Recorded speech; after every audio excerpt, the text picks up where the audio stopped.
warahmatullahi wabarakatuh.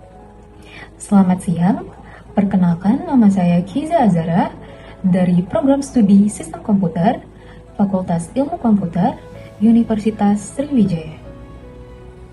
Pada kesempatan ini, saya akan mempresentasikan tugas ujian tengah semester mata kuliah Komunikasi Data. Berdasarkan studi kasus yang diberikan, terdapat sebuah perusahaan teknologi yang mengalami beberapa permasalahan jaringan, yaitu keterbatasan bandwidth, gangguan transmisi, serta kesalahan dalam pengiriman data. Masalah-masalah seperti ini sebenarnya cukup umum terjadi dalam jaringan perusahaan yang sedang berkembang pesat. Ketika jumlah pengguna meningkat dan aktivitas data semakin besar, jaringan yang sebelumnya terasa cukup berat dan tidak optimal lagi. Oleh karena itu, dalam video ini, saya akan membahas salah satu solusi yang dapat diterapkan untuk mengatasi masalah tersebut, yaitu teknik multiplexing. Untuk memahami mengapa solusi ini diperlukan, terlebih dahulu kita perlu melihat apa yang sebenarnya terjadi pada jaringan perusahaan tersebut. Sebelum masuk ke solusi, kita perlu memahami terlebih dahulu mengapa masalah ini bisa terjadi. Bandwidth adalah kapasitas maksimum suatu jalur komunikasi untuk membawa data dalam satuan waktu tertentu. Biasanya diukur dalam Mbps atau Gbps. Ketika banyak perangkat yang mengirim data secara bersamaan, kapasitas ini bisa cepat penuh.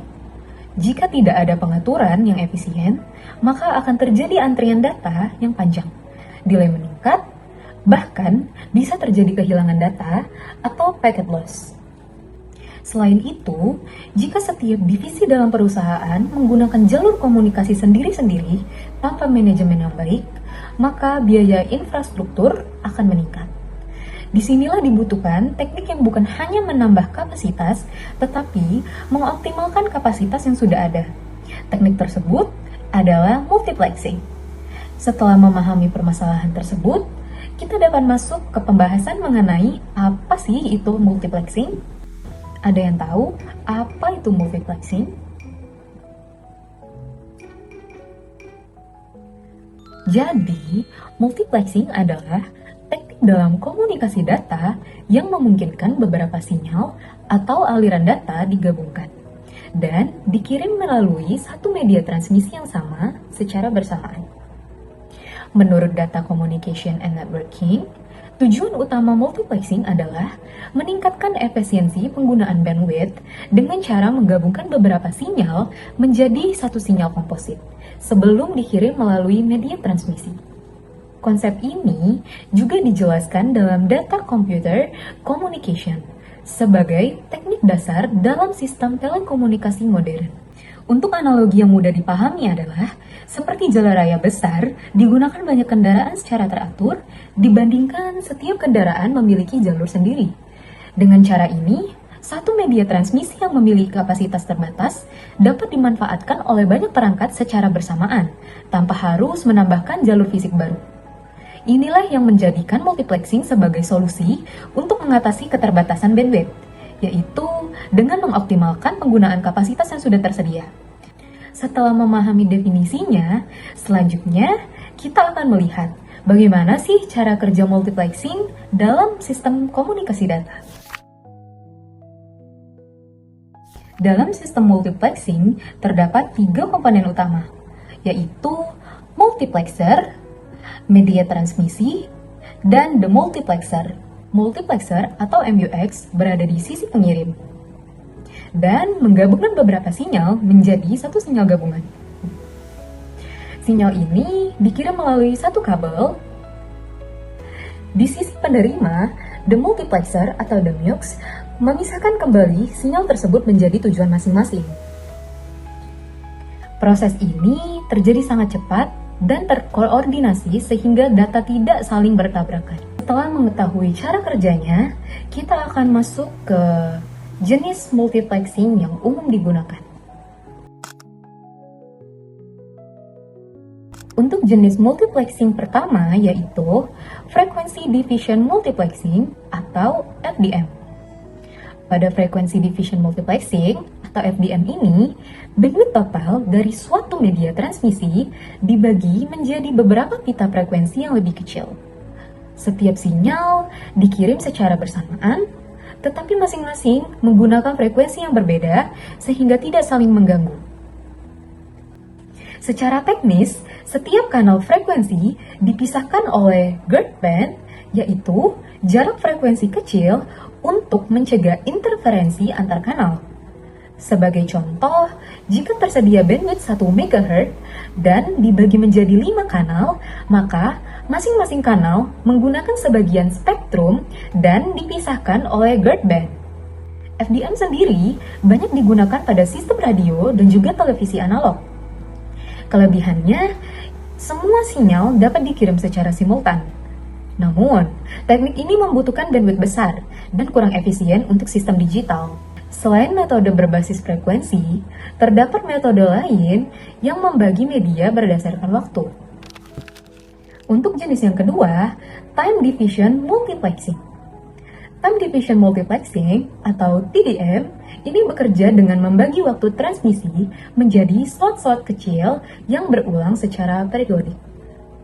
Setiap perangkat mendapat giliran waktu untuk mengirimkan data. Semua perangkat menggunakan frekuensi yang sama, tetapi tidak pada waktu yang sama. Sebagai contoh, jika terdapat 4 perangkat dengan kapasitas 100 Mbps, maka sistem membagi menjadi 4 slot. Dalam satu siklus penuh, setiap perangkat secara efektif memperoleh alokasi setara 25 Mbps. Pergantian slot ini berlangsung sangat cepat, sehingga komunikasi tetap terasa simultan. Namun, pada TDM konvensional, slot tetap diberikan walaupun perangkat tidak aktif, yang menyebabkan pemborosan bandwidth. Untuk mengatasi kekurangan tersebut, dikembangkanlah metode yang lebih efisien, yaitu masuk ke jenis ketiga. Nah, masuk ke jenis ketiga ini, yaitu Statistical Time Division Multiplexing. Statistical TDM adalah pengembangan dari TDM yang lebih efisien. Pada metode ini, slot waktu diberikan berdasarkan kebutuhan perangkat. Di sini, ada ilustrasi perangkat aktif saja yang mendapatkan slot. Jika hanya 2 perangkat yang aktif, maka bandwidth tidak terbuang untuk perangkat yang tidak aktif. Setiap paket data diberi alamat sehingga dapat dipisahkan kembali di sisi penerima. Metode ini sangat cocok untuk perusahaan dengan traffic data yang fluktuatif, karena lebih fleksibel dan efisien. Dengan alokasi yang bersifat dinamis, berdasarkan kebutuhan perangkat yang aktif, bandwidth tidak terbuang sia-sia. Hal ini secara langsung meningkatkan efisiensi penggunaan kapasitas jaringan, sehingga keterbatasan bandwidth dapat diatasi tanpa harus menambah infrastruktur baru. Selain teknik berbasis waktu, terdapat teknik multiplexing yang digunakan pada jaringan fiber optik. Untuk jenis yang keempat ini adalah Wavelength Division Multiplexing atau WDM. Wavelength Division Multiplexing ini digunakan pada jaringan fiber optik dan bekerja berdasarkan panjang gelombang cahaya yang berbeda. Seperti yang ada di sini, setiap panjang gelombang membawa data berbeda dalam satu kabel yang sama. Kapasitas transmisinya bisa mencapai gigabyte hingga terabyte per detik. Teknik ini sangat stabil dan banyak digunakan pada backbone internet serta jaringan perusahaan besar. Setelah memahami berbagai jenis multiplexing ini, selanjutnya kita akan mengaitkannya dengan studi kasus yang diberikan. Dalam studi kasus ini, perusahaan mengalami keterbatasan bandwidth karena kapasitas jaringan digunakan secara bersamaan oleh beberapa divisi tanpa pengelolaan yang efisien. Jika bandwidth 100 Mbps dipakai untuk video conference, upload file besar, dan akses server secara simultan, maka kapasitas dapat cepat penuh dan menyebabkan delay serta packet loss. Untuk mengatasi kondisi tersebut, perusahaan dapat menerapkan teknik multiplexing. Dengan time division multiplexing, setiap divisi memperoleh giliran waktu yang teratur sehingga aliran data lebih terkendali dan tabrakan dapat dikurangi.